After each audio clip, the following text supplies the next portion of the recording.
Alors, dans une journée classique, on reçoit beaucoup de patients qui bénéficient d'interventions dans différentes spécialités. On en a 8 sur le bloc opératoire, on en a 3 de plus sur le plateau technique interventionnel, aujourd'hui sur le bloc de Pau, et on opère entre 80 à 100 patients par jour. Qu'est-ce qui fait les atouts du bloc du centre hospitalier de Pau?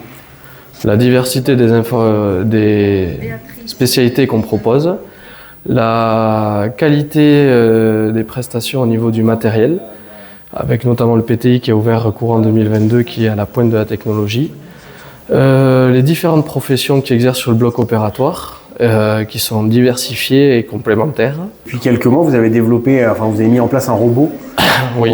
pour aider aux opérations. Est-ce que vous pouvez nous raconter son impact, son utilité? Alors le robot, on a eu la chance de l'avoir dans le courant de l'année 2025. Il y a 4 spécialités qu'il utilise principalement à l'heure actuelle, qui sont la gynécologie, la pédiatrie, le viscéral et le thoracique. Son impact sur les équipes, il y a eu de la curiosité professionnelle dans un premier temps, que ce soit de la part des médicaux ou des paramédicaux. C'est une vraie révolution? C'est une évolution de la chirurgie et qui va dans le bon sens et qui apporte des bénéfices dès maintenant, mais qui va continuer à se développer dans les années à venir. Quel meilleur mot pour décrire ce qui se passe derrière les murs de ce bloc? Beaucoup de technicité, beaucoup d'applications, beaucoup de gestes techniques, mais qui restent secondaires par rapport au plan humain, que les équipes privilégient souvent au moment court, certes, de l'accueil des patients, de l'induction, le fait que les patients soient calmes, soient dans de bonnes conditions pour bénéficier de leurs interventions. Et c'est ça qui se passe au quotidien, la prise en charge de qualité des patients.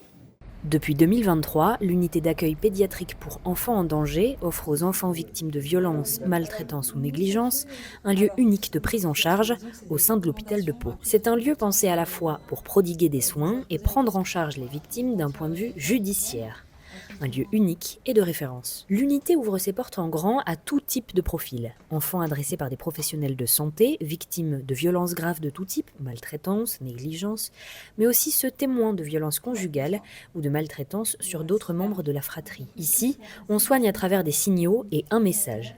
On te croit, on ne va pas laisser faire. Ici, on écoute les enfants qui peuvent être à l'aube d'un parcours judiciaire. Ce n'est pas un interrogatoire, mais une discussion. Nous ne sommes pas là pour mener l'enquête, mais pour accueillir et porter la parole de l'enfant, puis la retranscrire, éclaire Thierry Mansir, chef de pôle. En 2 ans, les anges gardiens de l'unité ont réalisé un travail aussi indispensable que considérable. 226 auditions menées en 2024 et 221 sur les 9 premiers mois de l'année 2025.